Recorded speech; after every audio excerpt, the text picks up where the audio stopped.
Hi all, welcome back to our channel. So ഇന്നത്തെ video എന്ന് പറയുന്നത് തംബ്നെയിലിൽ കണ്ട പോലെ തന്നെ എൻ്റെ ഡെലിവറി സ്റ്റോറിയാണ് കേട്ടോ. കഴിഞ്ഞ വീഡിയോസൊക്കെ അപ്ലോഡ് ചെയ്ത സമയത്ത് പലരും പറഞ്ഞിട്ടുണ്ടായിരുന്നു ഡെലിവറി സ്റ്റോറി വെച്ചിട്ടൊരു വീഡിയോ ചെയ്യുമെന്നുള്ളത്.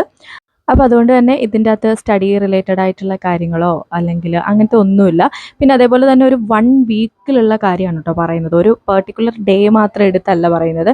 ആ ഒരു ഡെലിവറിയുടെ സമയത്ത് അങ്ങനെ നമുക്ക് കണ്ടിന്യൂസ് ആയിട്ട് വീഡിയോസൊന്നും കറക്റ്റ് ആയിട്ട് എടുക്കാൻ പറ്റില്ലല്ലോ. അപ്പോൾ അതുകൊണ്ട് തന്നെ ആ ഒരു 1 വീക്ക് എൻ്റെ എങ്ങനെയായിരുന്നു എന്നുള്ളതാണ് പറയുന്നത്. അപ്പോൾ ഈ കാണിച്ചിരിക്കുന്ന വീഡിയോസൊക്കെ എടുത്തിട്ടുള്ളത് 16-ാം തീയതി രാത്രിയിലാണ്. ഞാൻ ഈ ഡേറ്റ് സ്പെസിഫൈ ചെയ്ത് പറയാൻ കാര്യം അതിനൊരു റീസൺ ഉണ്ട്. അത് നമുക്ക് മുന്നോട്ട് പറയാം കേട്ടോ. അപ്പോൾ ഏട്ടൻ്റെ ബർത്ത്ഡേ ആണ് 18-ാം തീയതി, അതായത് മാർച്ച് 18-നാണ് ആളുടെ ബർത്ത്ഡേ വരുന്നത്. പക്ഷേ എൻ്റെ അടുത്ത് ഹോസ്പിറ്റലിൽ നിന്ന് അഡ്മിറ്റ് ആവാൻ പറഞ്ഞ ഡേറ്റ് 17-ആണ്.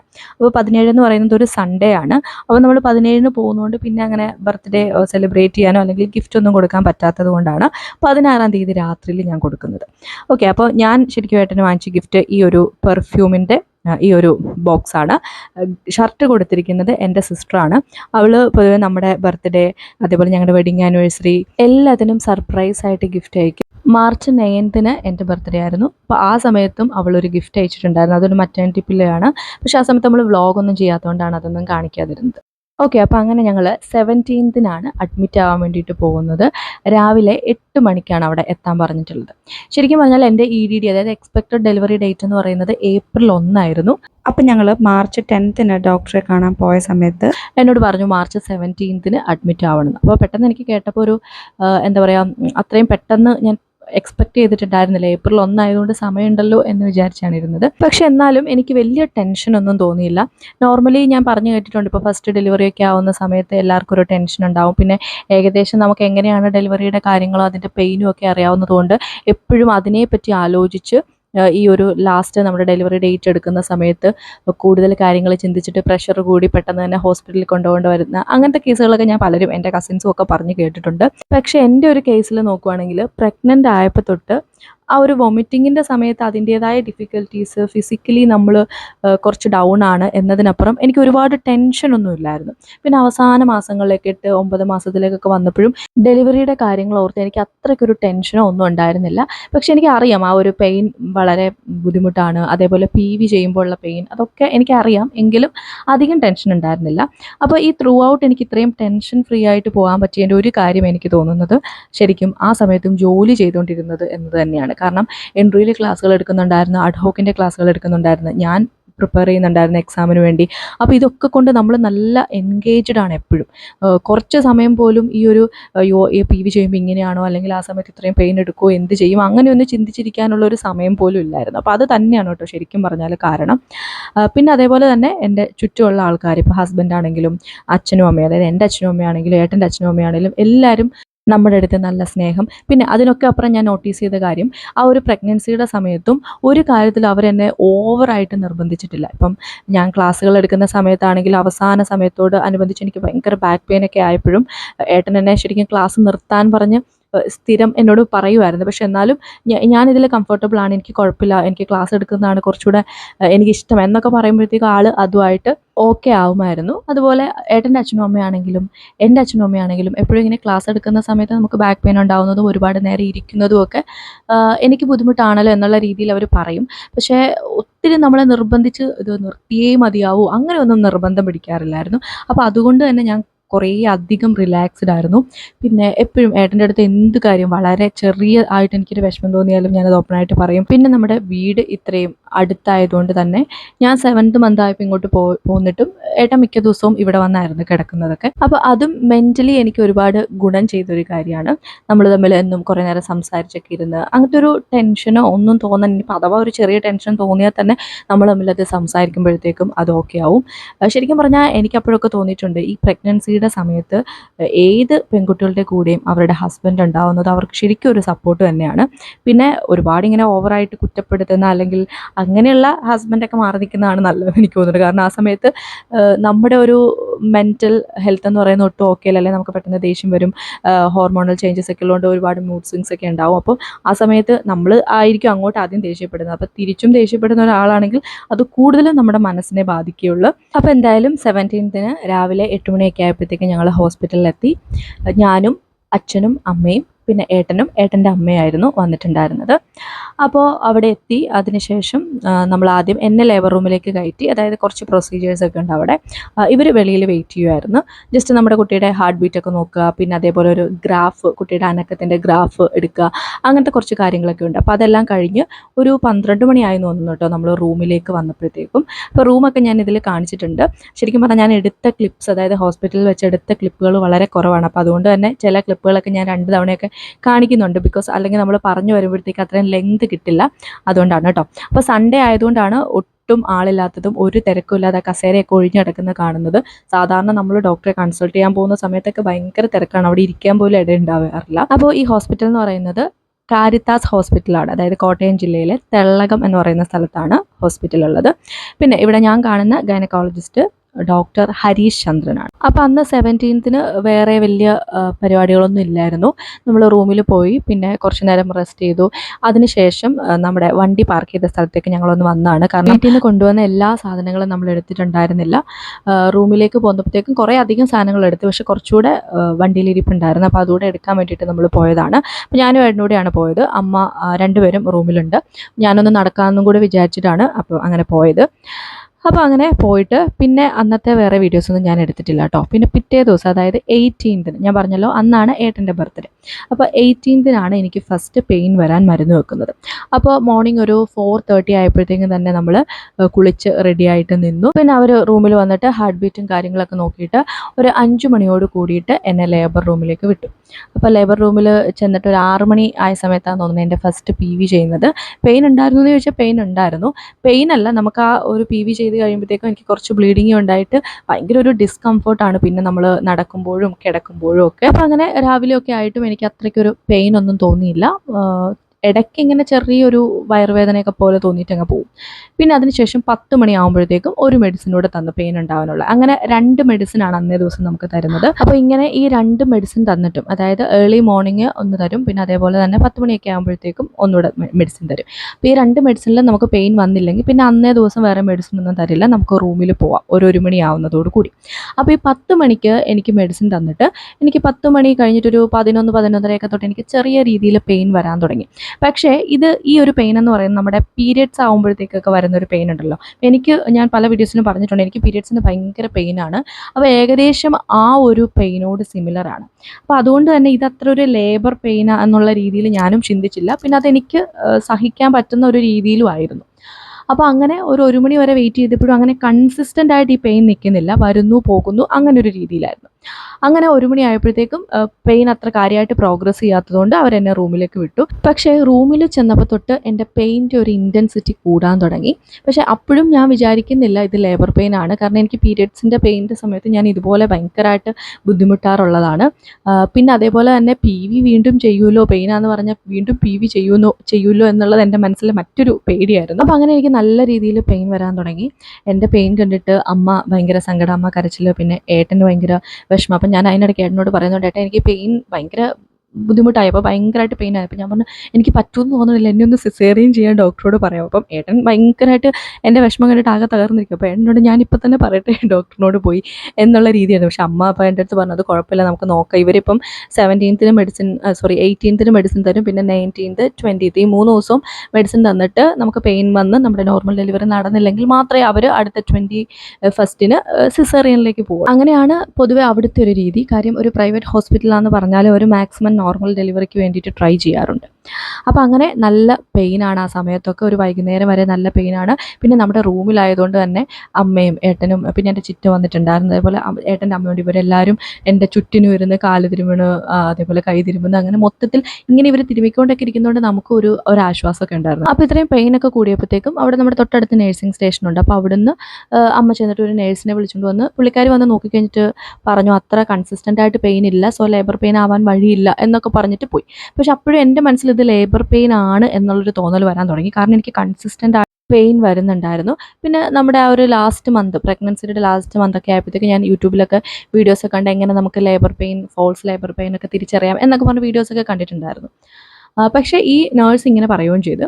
അതിനുശേഷം ഒരു 5 മണി ആയപ്പോഴത്തേക്കും വീണ്ടും എന്നെ ഗ്രാഫ് എടുക്കാൻ ഇവർ ലേബർ റൂമിലേക്ക് കൊണ്ടുപോയി. അപ്പോൾ അവിടെ ചെന്ന് ഗ്രാഫ് എടുക്കാൻ കിടന്നിട്ട് എനിക്ക് ഒട്ടും ശരിയാവുന്നില്ല. അതായത് എനിക്ക് അനക്കം കിട്ടുന്നേ ഇല്ല. അപ്പോൾ ശരിക്കും പറഞ്ഞാൽ പൊസിഷൻ കുറച്ചുകൂടെ താഴത്തേക്ക് വന്നതുകൊണ്ടാവാം. അപ്പോൾ എനിക്ക് തോന്നി ഇത് ലേബർ പെയിൻ തന്നെയാണ്. അപ്പോൾ ഞാൻ അവിടെയുള്ള ഒരു നേഴ്സിനോട് പറഞ്ഞു എനിക്ക് ഒട്ടും പറ്റുന്നില്ല, എനിക്ക് നല്ല പെയിൻ ഉണ്ടെന്ന് പറഞ്ഞു. അങ്ങനെ അപ്പോൾ പെട്ടെന്ന് തന്നെ അവർ PV ചെയ്യാന്ന് പറഞ്ഞിട്ട് PV റൂമിൽ കയറ്റിയപ്പോൾ തന്നെ നല്ലോണം ഡൈലേറ്റഡ് ആയിട്ട് നിൽക്കുമായിരുന്നു. പെട്ടെന്ന് തന്നെ എന്നെ ഡെലിവറി നടത്തുന്ന ആ ഒരു റൂമിലേക്ക് മാറ്റി. അപ്പോൾ ഒരു 5:15 എന്ന് തോന്നുന്നു കേട്ടോ. 5:15 ഞാൻ അവിടെ കയറിയിട്ട് 5:48 ആയപ്പോഴത്തേക്കും കറക്റ്റ് എൻ്റെ ഡെലിവറി കഴിഞ്ഞു. അപ്പോൾ ആ സമയത്തൊക്കെ നല്ല പെയിൻ ഉണ്ടായിരുന്നു. അപ്പോൾ ആ സമയത്ത് അവിടെ നിന്ന് ഡോക്ടേഴ്സൊക്കെ എന്നോട് പറഞ്ഞു, നല്ല എന്താ പറയുക, ദൈവാനുഗ്രഹം ഉണ്ടല്ലോ, പെട്ടെന്ന് തന്നെ ഡെലിവറി നടന്നു, അധികം പെയിൻ എടുക്കാതെ തന്നെ നടന്നല്ലോ എന്നൊക്കെ പറഞ്ഞിട്ട് അവരെന്നെ കുറേ സമാധാനിപ്പിച്ചു. അപ്പോൾ ലേബർ റൂമിന് മുമ്പിൽ വീട്ടുകാരൊക്കെ വെയിറ്റ് ചെയ്ത് നിൽപ്പുണ്ടായിരുന്നു. അതുപോലെ തന്നെ വീട്ടുകാരും പെട്ടെന്നൊന്ന് പാനിക്കായി കേട്ടോ. കാരണം എന്താണെന്ന് വെച്ചാൽ ഞാൻ ഈ ഒരു ഗ്രാഫ് എടുക്കാനാണ് ലേബർ റൂമിലേക്ക് പോകുന്നത്. പക്ഷേ ലേബർ റൂമിൽ വന്ന് എനിക്ക് ഇത്രയും പെയിൻ ആയപ്പോഴത്തേക്കും പെട്ടെന്ന് തന്നെ അവരെന്നെ ഡെലിവറിക്ക് വേണ്ടിയിട്ട് കയറ്റിയല്ലോ. സാധാരണ ഇങ്ങനെ പെയിൻ വന്നിട്ട് ഡെലിവറിക്ക് കയറ്റുന്നതിന് മുമ്പ് നമ്മുടെ കൂടെയുള്ള ആൾക്കാരെയൊക്കെ ഒന്ന് വിളിച്ച് കാണിക്കുന്നതാണ്. പക്ഷേ എൻ്റെ കാര്യത്തിൽ അത് പെട്ടെന്നായതുകൊണ്ട് തന്നെ എനിക്ക് ആരെയും കാണാനൊന്നും പറ്റിയില്ല. നേരെ തന്നെ ഡെലിവറി നടക്കുന്ന റൂമിലേക്ക് പോകുമായിരുന്നു. അപ്പോൾ അങ്ങനെ കൃത്യം 5:48 ആയപ്പോഴത്തേക്കും എൻ്റെ ഡെലിവറി കഴിഞ്ഞു. നോർമൽ ആയതുകൊണ്ട് തന്നെ ഒരു 4 hours കൂടെ നമ്മളെ ഒബ്സർവേഷനിൽ ഒന്ന് കിടത്തും. അതിനുശേഷമാണ് നമ്മളെ റൂമിലേക്ക് വിടുന്നത്. പിന്നെ വാവയ്ക്ക് CRP കുറച്ച് കൂടുതലായിരുന്നു. അപ്പോൾ അതുകൊണ്ട് അവനെ NICUയിലേക്കാണ് ആദ്യം കയറ്റിയത്.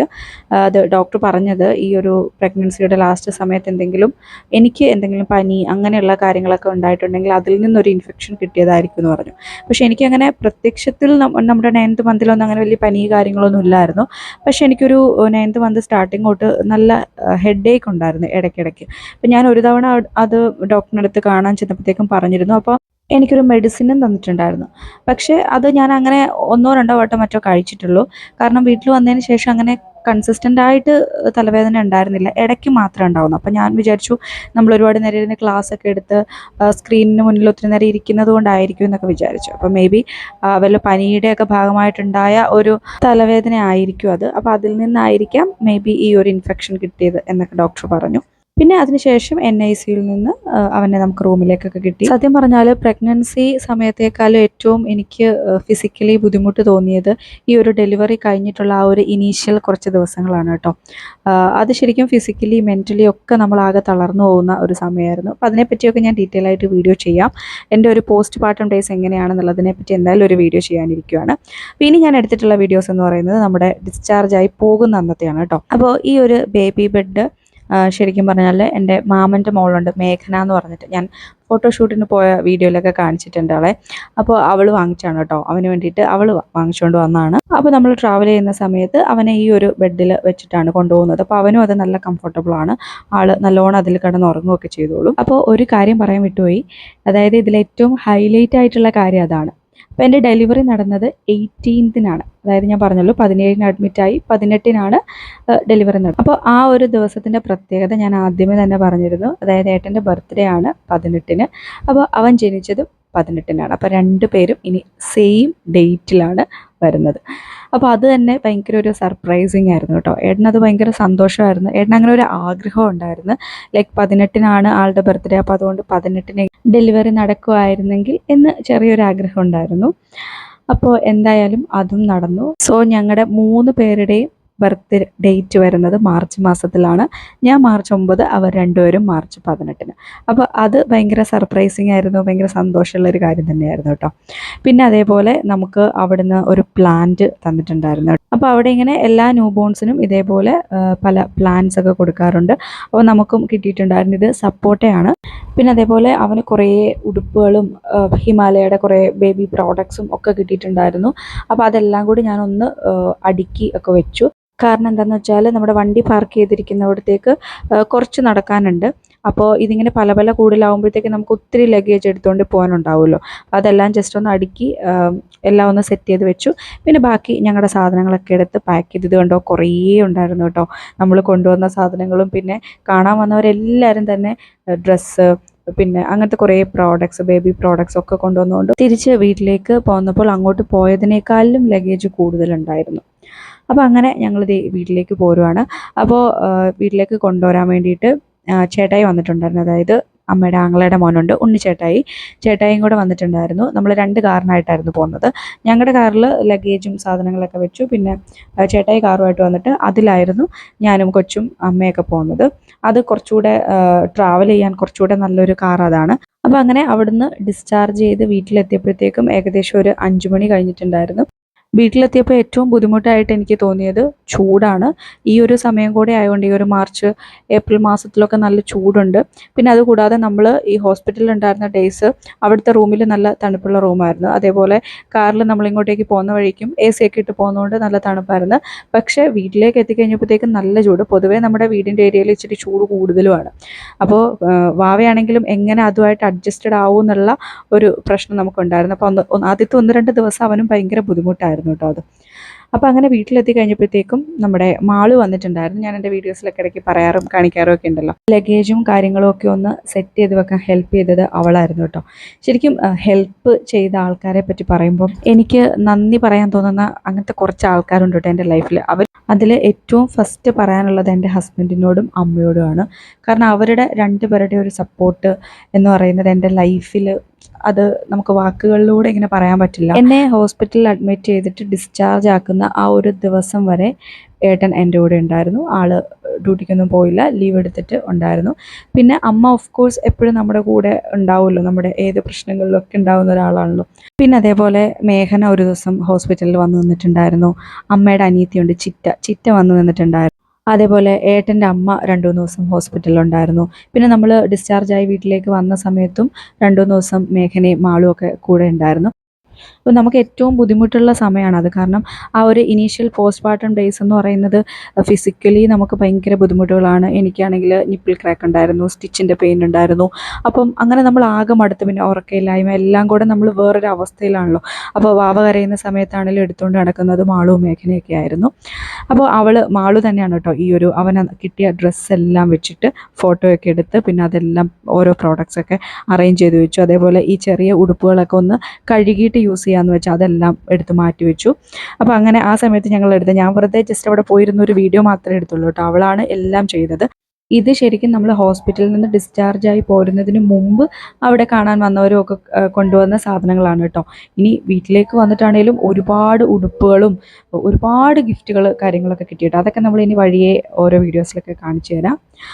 സോ അപ്പം ഇതാണ് കേട്ടോ എൻ്റെ ഒരു ഡെലിവറി സ്റ്റോറി എന്ന് പറയുന്നത്. പക്ഷേ ഡെലിവറി സ്റ്റോറിനേക്കാളും കാര്യമായിട്ട് എനിക്ക് പറയാനുള്ളത് എൻ്റെ പോസ്റ്റ്മോർട്ടം ഡേയ്സ് ആണ്. ഇപ്പോൾ 1 മന്ത് കഴിഞ്ഞു. ഇപ്പോൾ ഞാൻ ഏകദേശം ഓക്കെ ആയിട്ടൊക്കെ വന്നു. അപ്പോൾ ഈ ഒരു പോസ്റ്റ്മോർട്ടം ഡേയ്സിൽ മെൻ്റലി ഞാനും ഭയങ്കര വീക്കായിരുന്നു. അങ്ങനെ ഒരു വലിയ പോസ്റ്റ്മോർട്ടം ഡിപ്രഷനൊന്നും വന്നില്ല, പക്ഷേ എങ്കിലും മെൻ്റലി ഞാൻ കുറച്ച് വീക്കായിരുന്നു. അപ്പോൾ എന്നെ ഏറ്റവും കൂടുതൽ സപ്പോർട്ട് ചെയ്തത് ഈ മുമ്പ് പറഞ്ഞ പോലെ തന്നെ എൻ്റെ ഹസ്ബൻഡും അമ്മയും പിന്നെ അതേപോലെ എൻ്റെ സിസ്റ്ററുമാണ്. അവൾ ആക്ച്വലി എൻ്റെ അടുത്തില്ല, പക്ഷേ എന്നാലും നമ്മൾ ഫോണിലൂടെ ആണെങ്കിലും എനിക്ക് സത്യം പറഞ്ഞാൽ എല്ലാ കാര്യങ്ങളും അവളുടെ അടുത്ത് പറയുമ്പോഴത്തേക്കും ഭയങ്കര ഒരു റിലീഫായിരുന്നു.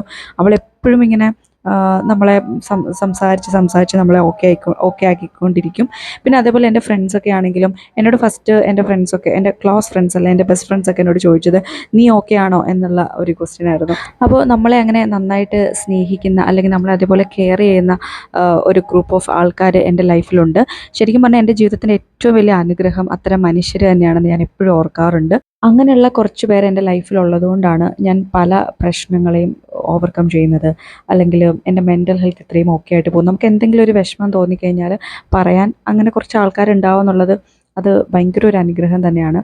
അതിപ്പം നമ്മുടെ സിസ്റ്റർ അല്ലെങ്കിൽ ഹസ്ബൻഡ്, അമ്മ അങ്ങനത്തെയുള്ള റിലേഷൻ അല്ലാതെ നമ്മുടെ ഫ്രണ്ട്സ് പോലും നമ്മളെ അത്രയും സ്നേഹിക്കുകയും കെയർ ചെയ്യുകയും ഒക്കെ ചെയ്യുന്നത് ശരിക്കും ഒരു ഭാഗ്യം തന്നെയാണ്.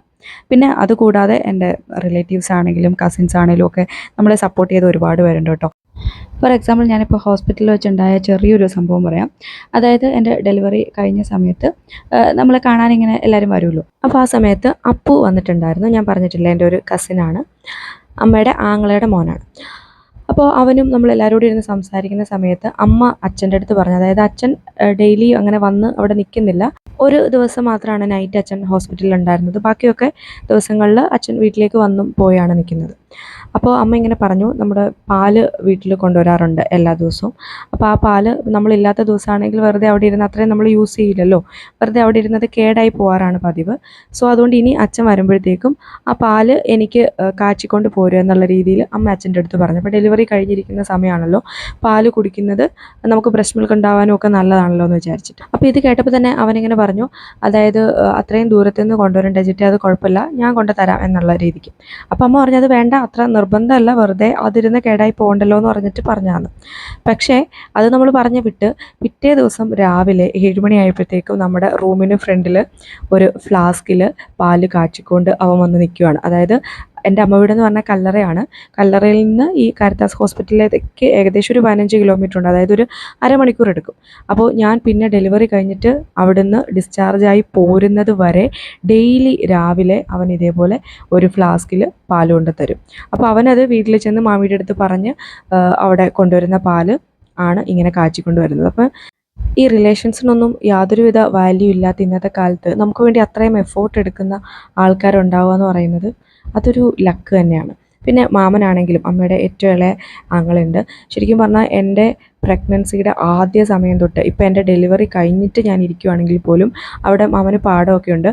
അപ്പം എപ്പോഴും കരിക്ക് ഇട്ടിട്ട് 1-2 ചാക്ക് കരിക്കാണ് ഇവിടെ കൊണ്ട് എനിക്ക് വേണ്ടിയിട്ട് കൊണ്ടുവരുന്നത്. പ്രഗ്നൻസിയുടെ ആദ്യ സമയത്ത് ഭയങ്കരമായിട്ട് വോമിറ്റിംഗ് ഒക്കെ ആയിരുന്നല്ലോ, അപ്പോൾ അതുകൊണ്ട് ആകെ ഞാൻ കഴിക്കുന്ന ഒരു സാധനം എന്ന് പറഞ്ഞാൽ ഈ കരിക്കാണ്. അത് കംപ്ലീറ്റ് കൊണ്ടു തന്നത് മാമനാണ്. ഇപ്പോൾ ഡെലിവറി കഴിഞ്ഞിട്ടും എല്ലാവരും പൊതുവെ നോർമലി നമ്മൾ കണ്ടിട്ടുള്ളത് ഡെലിവറി കഴിയുമ്പോഴത്തേക്കും എന്താണ്, വാവയ്ക്കായിരിക്കും കുറച്ചുകൂടി ഇമ്പോർട്ടൻസ് കൊടുക്കുന്നത്. പക്ഷേ എൻ്റെ ചുറ്റുമുള്ളവർ വാവയ്ക്ക് ഇമ്പോർട്ടൻസ് കൊടുക്കുന്നുണ്ട്, അറ്റ് ദ സെയിം ടൈം എൻ്റെ കാര്യങ്ങൾക്കും കൂടെ കുറച്ച് ഇമ്പോർട്ടൻസ് കൊടുക്കുന്നുണ്ട്. കാരണം എൻ്റെ ഈ ഒരു ഡെലിവറി കഴിഞ്ഞിട്ടും മാമൻ അപ്പോഴും കരിക്കുമായിട്ട് വരുമായിരുന്നു കേട്ടോ. ഈ ഡെലിവറി കഴിഞ്ഞിട്ടും കരിക്കൊക്കെ കഴിക്കുന്നത് നല്ലതാണെന്ന് പറഞ്ഞിട്ട്.